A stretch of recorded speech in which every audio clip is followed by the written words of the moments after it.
Hey guys, Tech Mention with a quick video for you guys on how to turn off the flashlight on your iPhone in two different ways. So if you have the flashlight on or you accidentally turned on, now the simple and the easiest way to do it is that icon right here. There's a flashlight icon. If you press and hold, it will turn off your flashlight. Now let's say you don't see that icon. The next thing you can do is if you're on your actual phone screen, you can actually pull down the control menu, which is this menu right here.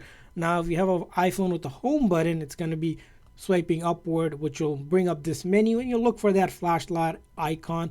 Now if it's turned on, it's going to look like this, right? It's turned on, and in order to turn it off, simply just click on it and it will turn your flashlight off just like that. And now we have turned off or disable flashlight for it being turned on. And if you need to turn it back on, you can always swipe up again, click on it. So that's the on and off button for the flashlight.